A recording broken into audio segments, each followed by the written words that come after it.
नमस्ते दोस्तों। मुंशी प्रेमचंद की कहानी घर जमाई।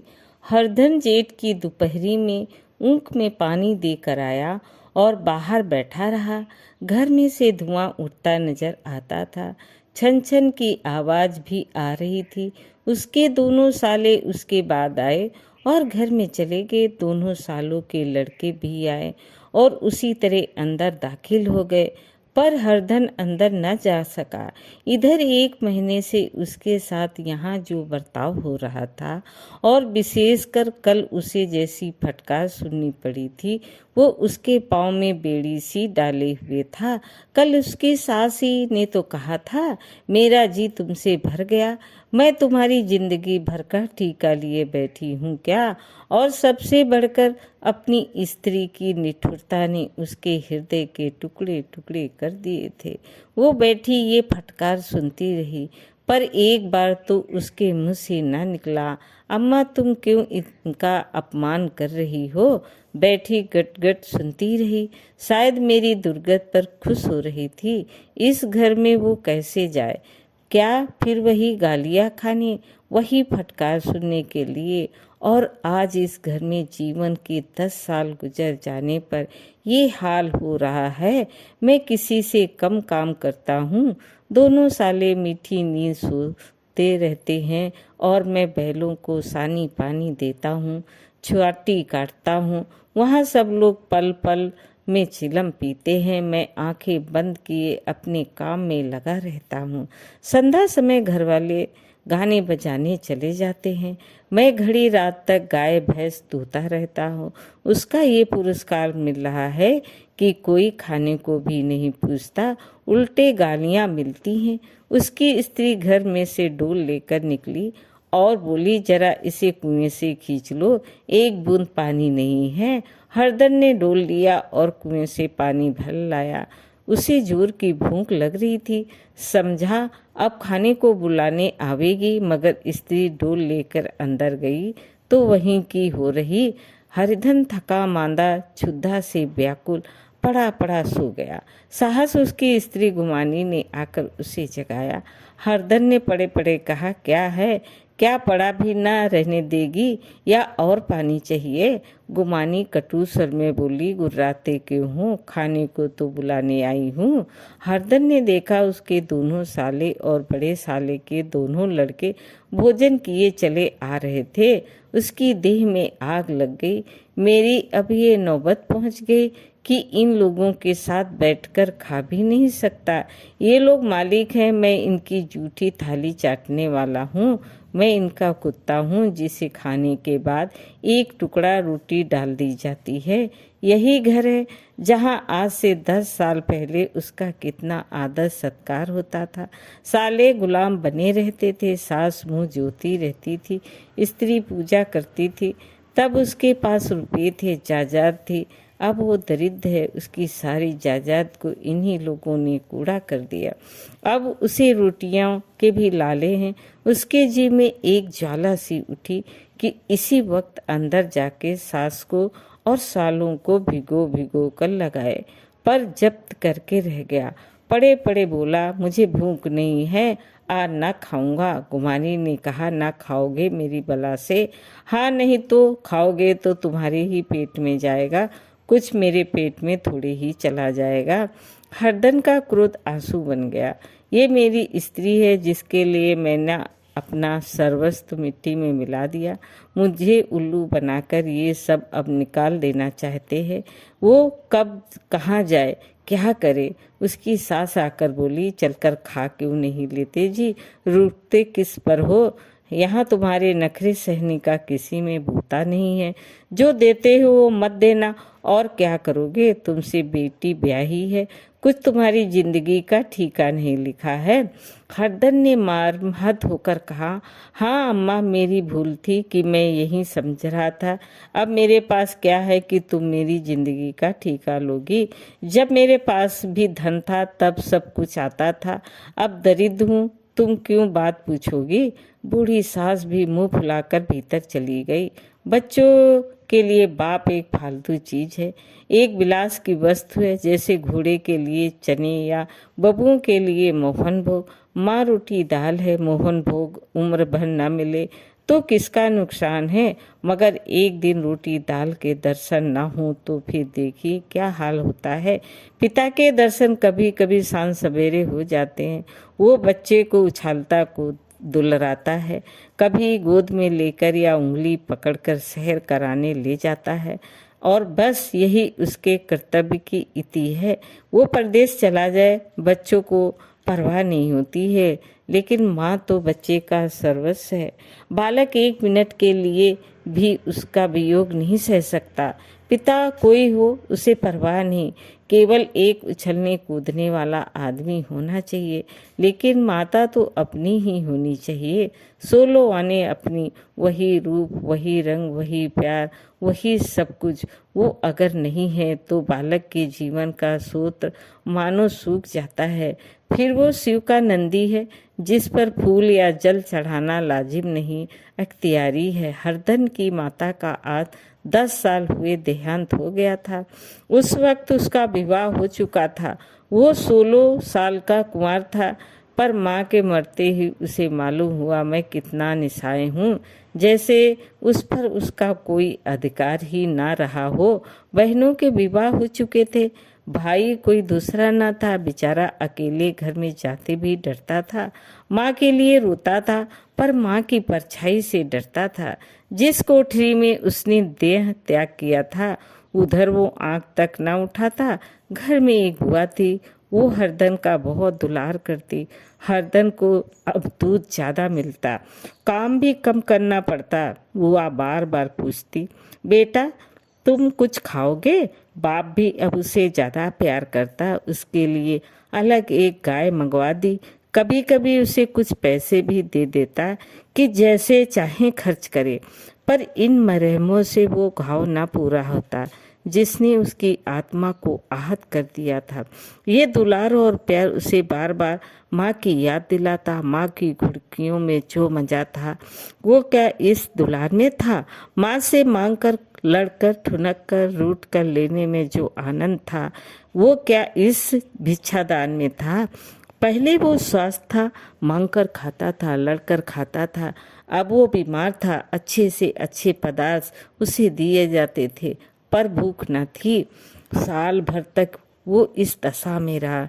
फिर दुनिया बदल गई। एक नई स्त्री, जिसे लोग उसकी माता कहते थे, उसके घर में आई और देखते देखते एक काली घटा की तरह उसके संकुचित भूमंडल पर छा गई। सारी हरियाली, सारे प्रकाश पर अंधकार का पर्दा पड़ गया। हरदन ने इस नकली माँ से बात तक न की, कभी उसके पास गया तक नहीं। एक दिन घर से निकला और ससुराल चला आया। बाप ने बार बार बुलाया, पर उसके जीते जी वो फिर उस घर में ना गया। जिस दिन उसके पिता के देहांत की सूचना मिली, उसे एक बार कार का ईर्ष्यामय हर्ष हुआ। उसकी आंखों से आंसू की एक बूंद भी न आई।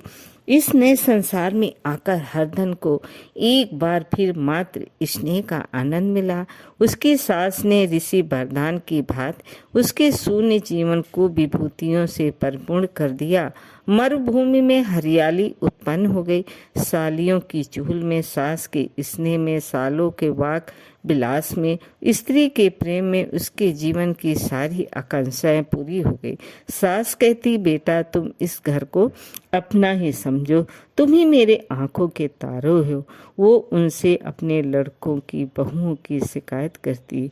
वो दिल में समझता था, सास जी मुझे अपने बेटों से ज़्यादा चाहती है। बाप के मरते ही वो घर गया और अपने हिस्से की जायदाद को कूड़ा करके रुपयों की थैली लिए हुए आ गया। अब उसका दूना आदर सत्कार होने लगा। उसने अपनी सारी संपत्ति सास के चरणों पर अर्पण करके अपने जीवन को सार्थक कर दिया। अब तक उसे कभी कभी घर की याद आ जाती थी, अब भूलकर भी उसकी याद न आती, मानो वो उसके जीवन का कोई भीषण कांड था जिसे भूल जाना ही उसके लिए अच्छा था। वो सबसे पहले उठता, सबसे ज्यादा काम करता।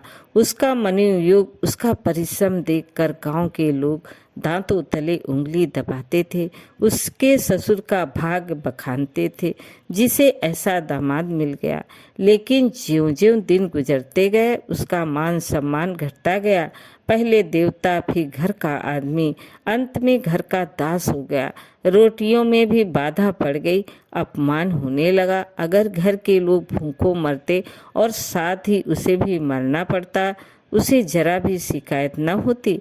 लेकिन जब देखता और लोग मूंछों पत्ताव दे रहे हैं, केवल मैं ही दूध की मक्खी बना दिया गया हूँ, तो उसके अंत स्थल में एक लंबी ठंडी आह निकल आती। अभी उसकी उम्र 25 ही साल की तो थी। इतनी उम्र इस घर में कैसे गुजरेगी? और तो और उसकी स्त्री ने भी आंखें फेर ली। ये उस विपत्ति का सबसे क्रूर दृश्य था। हरदम तो इधर भूखा प्यासा चिंता दाह में जल रहा था, उधर घर में सास जी और दोनों सालों में बातें हो रही थी। गुमानी भी हाँ में लाती जाती थी। बड़े साले ने कहा, हम लोगों की बराबरी करते हैं, ये नहीं समझते कि किसी ने उनकी जिंदगी भर का बीड़ा थोड़ी ही लिया है। 10 साल हो गए हैं, इतने दिनों में क्या 2-3 हजार ना हड़प गए होंगे? छोटे साले बोले, मंजूर हो तो आदमी घुड़के भी, डांटे भी। अब इनसे कोई क्या कहे, ना जाने इनसे कभी पिंड छूटेगा भी या नहीं। अपने दिल में समझते होंगे मैं 2-4 हजार नहीं दिए हैं, ये नहीं समझते कि उनके 2-4 हजार कब के उड़ चुके। 1.25 से तो 1 जून को चाहिए। सास ने गंभीर भाव से कहा, बड़ी भारी खुराक है। गुमानी माता के सिर से जू निकाल रही थी, सुलगते हुए हृदय से बोली, निकम्मे आदमी को खाने के सिवा और काम ही क्या रहता है? बड़े खाने की कोई बात नहीं, जिसकी जितनी भूख हो उतना खाए, लेकिन कुछ पैदा भी तो करना चाहिए। ये नहीं समझते कि पहुनई में किसी के दिन कटे हैं। छोटे, मैं तो एक दिन कह दूंगा, अब अपनी राह लीजिए, आपका कर्जा नहीं खाया है। गुमानी घर वालों की ऐसी ऐसी बातें सुनकर अपने पति से द्वेष करने लगी। अगर वो बाहर से 4 पैसे लाता तो इस घर में उसका कितना मान सम्मान होता। वो भी रानी बनकर रहती। ना जाने क्यों कहीं बाहर जाकर कमाते उनकी नानी मरती है। गुमानी की मनोवृत्तियां अभी तक बिल्कुल बालपन की सी थी। उसका अपना कोई घर ना था, उसी घर का हित अहित उसके लिए भी प्रधान था। वो भी उन्हीं शब्दों में विचार करती, इस समस्या को उन्हीं आंखों से देखती जैसे उसके घर वाले देखते। सच तो 2-4 हजार रुपये में क्या किसी को मोल ले लेंगे? 10 साल में 2,000 होते ही क्या हैं? 200 ही तो साल भर के हुए। 1-2 आदमी साल भर में 200 भी ना खाएंगे, फिर कपड़े लत्ते दूध घी सभी कुछ तो है। 10 साल हो गए, एक पीतल का छल्ला नहीं बना। घर से निकलते तो जैसे इनके प्राण निकलते हैं। जानते हैं पहले पूजा होती थी, वैसे ही जन्म भर होती रहे। ये नहीं सोचते कि पहले और बात थी, अब और बात है। बहू तो पहले ससुराल जाती है तो उसका कितना महंतमा होता है। उसकी डोली से उतरते ही बाजे बजते हैं। गांव मोहल्ले की औरतें उसका मुंह देखने आती हैं और रुपये देती हैं। महीनों उसे घर भर से अच्छा खाने को मिलता है, अच्छा पहनने को मिलता है, कोई काम नहीं लिया जाता है। लेकिन 6 महीने के बाद कोई उसकी बात भी नहीं पूछता। वो घर भर की लौंडी हो जाती है। उसके घर में भी मेरी भी तो यही गति होती। फिर काहे का रोना? जो ये कहो कि मैं तो काम करता हूँ तो तुम्हारी भूल है। मजूर की और बात है, उसे आदमी डांटता भी है, मारता भी है, जब चाहता है रखता है, जब चाहता है निकाल देता है, कसकर काम लेता है। ये नहीं कि जब जी में आए कुछ काम किया, जब जी में आए पढ़कर सो रहे। हर दिन अभी पड़ा अंदर ही अंदर सुलग रहा था कि दोनों साले बाहर आए। बड़े साहब बोले, भैया उठो, तीसरा पहर ढल गया है, कब तक सोते रहोगे? सारा खेत पड़ा हुआ है। हरदन चट उठ बैठा और तीव्र स्वर में बोला, क्या तुम लोगों ने मुझे उल्लू समझ लिया है? दोनों साले हक्का बक्का हो गए। जिस आदमी ने कभी जबान नहीं खोली, हमेशा गुलामों की तरह हाथ बांध हाजिर रहा, वो आज एकाएक इतना आत्म अभिमानी हो जाए, ये उनको चौंका देने के लिए काफ़ी था। कुछ जवाब ना सूझा। हरदन ने देखा उन दोनों के कदम उखड़ गए हैं, तो एक धक्का और देने की प्रबल इच्छा को न रुक सका। उसी ढंग से बोला, मेरी भी आंखें हैं, अंधा नहीं हूँ, न बहरा हूँ, छाती फाड़ कर काम करूँ और उस पर भी कुत्ता समझा जाऊँ, ऐसे गधे और कहीं होंगे। अब बड़े साले भी नर्म पड़े, तुम्हें किसी ने यहाँ बांधे तो नहीं रखा है?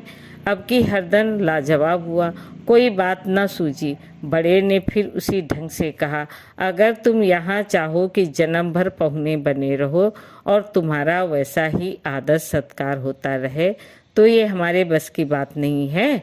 हरदन ने आंखें निकाल कर कहा, क्या मैं तुमसे लोगों से कम काम करता हूँ? बड़े, ये कौन कहता है? हरदन तो तुम्हारे घर की नीति है कि जो सबसे ज़्यादा काम करे वही भूखो मारा जाए। बड़े, तुम खुद खाने नहीं गए क्या? कोई तुम्हारे मुंह में कौर डाल देता? हरदन ने ओंठ चबाकर कहा, मैं खुद खाने नहीं गया कहते हुए लाज नहीं आती? नहीं आई थी बहन तुम्हें बुलाने, छोटे साले ने कहा। अम्मा भी तो आई थी, तुमने कह दिया मुझे भूख नहीं, तो क्या करती? सास भीतर से लपकी चली आ रही थी। ये बात सुनकर बोली, कितना कहकर हार गई, कोई उठे न तो मैं क्या करूं? हरदन ने विष और खून और आग से भरे हुए स्वर में कहा, मैं तुम्हारे लड़कों का जूठा खाने के लिए हूँ? मैं कुत्ता हूँ कि तुम लोग खाकर मेरे सामने सूखी रोटी का टुकड़ा फेंक दो? बुढ़िया ने ऐंठकर कहा, तो क्या तुम लड़कों की बराबरी करोगे? हरदन परस्त हो गया। बुढ़िया ने एक ही वाक पहर में उसका काम तमाम कर दिया। उसकी तनी हुई भौहें ढीली पड़ गई, आंखों की आग बुझ गई, फड़कते हुए नथुने शांत हो गए। किसी आहत मनुष्य की भांति वो जमीन पर गिर पड़ा। क्या तुम मेरे लड़कों की बराबरी करोगे? ये वाक एक लंबे भाले की तरह उसके हृदय में चुभता जाता था। हृदय का अंत था ना उसका भाले का। सारे घर ने खाया पर हरदन ना उठा। सास ने मनाया, सालों ने मनाया, ससुर ने मनाया, दोनों साले मनाकर थक गए, हरदन ना उठा। वहीं द्वार पर एक टाट पर पड़ा था, उसे उठाकर सबसे अलग कुएं पर ले आ गया और जगत पर बिछाकर पड़ा रहा। रात भीग चुकी थी, अनंत प्रकाश में उजाला तारे बालकों की भांति कीड़ा कर रहे थे। कोई नाचता था, कोई उछलता था, कोई हंसता था, कोई आंखें भीज कर फिर खोल लेता, कोई साहसी बालक सपाट भरकर एक पल में उस विस्मृत क्षेत्र को पार कर लेता था और ना जाने कहाँ छिप जाता था। हरदन को अपना बचपन याद आया, जब वो भी इसी तरह कीड़ा करता था। उसकी बाल स्मृतियाँ उन्हीं चमकीले तारों की भांति प्रवलित हो गईं। वो अपना छोटा सा घर, वो आम के बाग जहाँ वो केरियाँ चुना करता था, वो मैदान जहाँ वो कबड्डी खेला करता था, सब उसे याद आने लगे। फिर अपनी स्नेहमयी माता का सहृदय मूर्ति उसके सामने खड़ी हो गई। उन आँखों में कितनी करुणा थी, कितनी दया थी। उसे ऐसा जान पड़ा माता आँखों में भरे हुए उसे छाती से लगा लेने के लिए हाथ फैलाए उसकी ओर चली आ रही है। वो उस मधुर भावना में अपने को भूल गया।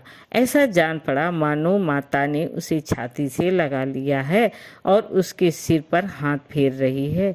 वो रोने लगा, फूट फूट कर रोने लगा। उसी आत्म सम्मोहित दशा में उसके मुंह से ये शब्द निकला, अम्मा तुमने मुझे इतना भुला दिया। देखो तुम्हारे प्यारे लाल की क्या दशा हो रही है। कोई उसे पानी को भी नहीं पूछता। क्या जहाँ तुम हो वहाँ मेरे लिए जगह नहीं है? साहस गुमानी ने आकर पूछा, क्या सो गए हो तुम? नौज किसी को ऐसी राक्षसी नींद न आए, चलकर खा क्यों नहीं लेते?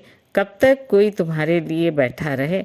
हरदन उस कल्पना जगत से कूर प्रत्यक्ष में आ गया। वही कुएं की जगत थी, वही फटा हुआ टाट, और गुमानी सामने खड़ी कह रही थी, कब तक कोई तुम्हारे लिए बैठा रहे? हरदन उठ बैठा और मानो तलवार म्यान से निकाल कर बोला, भला तुम्हें मेरी सुध तो आई? मैंने तो कह दिया मुझे भूख नहीं है। गुमानी तो कई दिन ना खाओगे। अब इस घर का पानी भी न पीऊँगा। तुझे मेरे साथ चलना है या नहीं? दृढ़ संकल्प से भरे हुए इन शब्दों को सुनकर गुमानी सहम गई। बोली, कहाँ जा रहे हो? हरदन ने मानो नशे में कहा, तुझे इससे क्या मतलब, मेरे साथ चलेगी या नहीं? फिर पीछे से ना कहना, मुझसे कहा नहीं। गुमानी आपत्ति के भाव से बोली, तुम बताते क्यों नहीं कहाँ जा रहे हो? तुम मेरे साथ चलेगी या नहीं?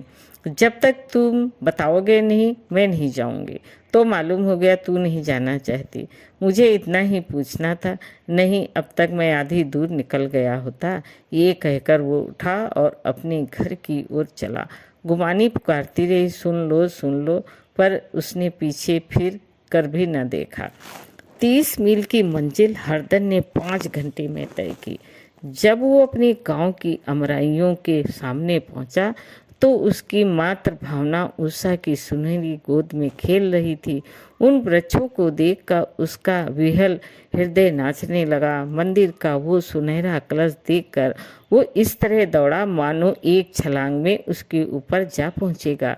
वो वेग में दौड़ा जा रहा था मानो उसकी माता गोद फैलाए उसे बुला रही हो। जब वो आमों के बाग में पहुंचा जहां डालियों पर बैठकर वो हाथी की सवारी का आनंद पाता था, जहाँ की कच्ची बेरों और लिशोड़ों में जो स्वर्गीय स्वाद था, वो बैठ गया और भूमि पर सिर झुका कर रोने लगा मानो अपनी माता को अपनी विपत्ति कथा सुना रहा हो। वहाँ की वायु में, वहाँ के प्रकाश में मानो उसकी विराट रूपणी माता व्यक्त हो रही थी। वहाँ की अंगुली अंगुली भूमि माता के पद चिन्हों से पवित्र थी। माता के स्नेह में डूबे हुए शब्द अभी तक मानो आकाश में गूंज रहे थे। इस वायु और इस आकाश में न जाने कौन सी संजीवनी थी जिसने उसके शोकार्त हृदय को बाल उत्सव से भर दिया। वो एक पेड़ पर चढ़ गया और अधर से आम तोड़ तोड़ कर खाने लगा। सास के वो कठोर शब्द, स्त्री का वो निठुर आघात, वो सारा अपमान वो भूल गया। उसके पांव फूल गए थे, तलों में जलन हो रही थी, पर इस आनंद में उसे किसी बात का ध्यान न था। साहस रखवाले ने पुकारा, वो कौन ऊपर चढ़ा है रे? उतरा अभी तो ऐसा पत्थर खींच कर मारूंगा कि वहीं ठंडे हो जाओगे। उसने कई गालियां भी दी। इस फटकार और इन गालियों में इस समय हरदन को अलौकिक आनंद मिल रहा था। वो डालियों में छिपा गया, कई आम काट काट कर नीचे गिराए और जोर से ठट्ठा मारकर हंसा। ऐसी उल्लास से भरी हुई हंसी उसने बहुत दिन से ना हंसी थी। ही रखवाले को वो हंसी परिचित सी मालूम हुई, मगर हरदन यहाँ कहाँ? वो तो ससुराल की रोटी तोड़ रहा है। कैसा हंसोड़ा था, कितना चिलबिल्ला, ना जाने बेचारे का क्या हाल हुआ। पेड़ की डाल से तालाब में कूद पड़ता था। अब गांव में ऐसा कौन है? डांट कर बोला, वहाँ बैठे बैठे हंसोगे तो आकर सारी हंसी निकाल दूंगा, नहीं सीधे से उतर आओ। वो गालियां देते जा रहा था कि एक गुठली आकर उसके सिर पर लगी। सिर सहलाता हुआ बोला, ये कौन है शैतान, नहीं मानता? ठहर तो मैं आकर तेरी खबर लेता हूँ। उसने अपनी लकड़ी नीचे रख दी और बंदरों की तरह चटपट ऊपर चढ़ गया। देखा तो हरिदन बैठा मुस्कुरा रहा है। चकित होकर बोला, अरे हरिदन, तुम यहाँ कब आए? इस पेड़ पर कब से बैठे हो? दोनों बचपन सखा वहीं गले मिले। यहाँ कब आए? चलो घर चलो भले आदमी, यहाँ आम भी मैसर न होते थे। हरदन ने मुस्कुरा कर कहा, मगरू, इन आमों में जो स्वाद है वो और कहीं के आम में नहीं है। गांव का क्या रंग ढंग है मगरू, सब चैन चान है भैया। तुमने तो जैसे नाता ही तोड़ लिया। इस तरह कोई अपना गांव घर छोड़ देता है? जब से तुम्हारे दादा मरे हैं गृहस्थी चौपट हो गई है। 2 छोटे छोटे लड़के हैं, उनके लिए क्या होता है? हरदन, मुझे अब उस गृहस्थी से क्या वास्ता है भाई? मैं तो अपना ले दे चुका हूँ, मंजूरी तो मिलेगी ना। तुम्हारे गाय ही चरा दिया करूँगा, मुझे खाने को दे देना। मगरू ने अविश्वास भाव से कहा, अरे भैया कैसी बातें करते हो, तुम्हारे लिए जान तक हाजिर है। क्या ससुराल में अब न रहोगे? कोई चिंता नहीं, पहले तो तुम्हारा घर ही है, उसे संभालो।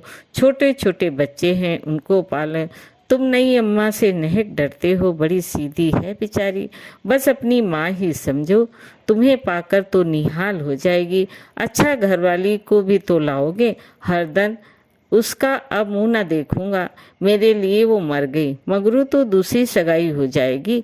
अब की ऐसी मेहरिया ला दूंगा कि उसके पैर धो धो कर पियोगे, लेकिन कहीं पहले भी न आ गई तो हरदन वो न आएगी। हरदन अपने घर पहुंचा तो दोनों भाई भैया आए कहकर भीतर दौड़े, माँ को खबर दी। उस घर में कदम रखते ही हरदन को ऐसा शांत महिमा का अनुभव हुआ, मानो वो अपनी माँ की गोद में बैठा हुआ है।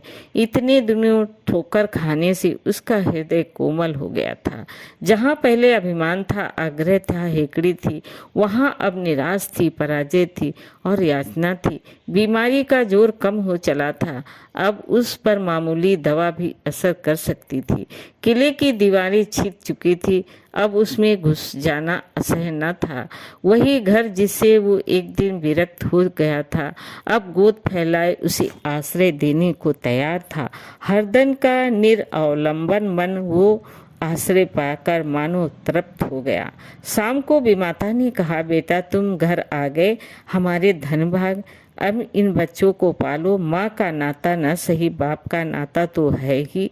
मुझे एक रोटी दे देना, खाकर एक कोने में पड़ी रहूंगी। तुम्हारी अम्मा ने मेरी बहन का नाता था, उस नाते से भी तुम मेरे लड़के होते हो। हरदन की मात्र विहल आंखों को विमाता के रूप में अपनी माता के दर्शन हुए। घर के एक एक कोने में मात्र स्मृतियों की छटा चांदनी की भांति छिटकी हुई थी। विमाता का पौड़ मुखमंडल भी उसी छटा से रंजित था। दूसरे दिन हरदन फिर कंधे पर हल रखकर खेत को चला। उसके मुख पर उल्लास था और आंखों में गर्व। वो अब किसी का आश्रित नहीं, आश्रयदाता था, किसी के द्वार का भिक्षुक नहीं, घर का रक्षक था। एक दिन उसने सुना गुमानी ने दूसरा विवाह कर लिया। माँ से बोला, तुमने सुना काकी, गुमानी ने घर कर लिया? काकी ने कहा, घर क्या कर लेगी, ठट्ठा है, बिरादरी में ऐसा अंधेर, पंचायत नहीं है, अदालत तो है। हरदन ने कहा, नहीं काकी, बहुत अच्छा हुआ, ला महावीर जी को लड्डू चढ़ाऊं, मैं तो डर रहा था कहीं मेरे गले ना आ पड़े। भगवान ने मेरी सुन ली, मैं वहीं से यही ठान कर आया था, अब उसका मुंह न देखूंगा। दोस्तों कहानी कैसी लगी, लाइक करें, सब्सक्राइब करें। धन्यवाद।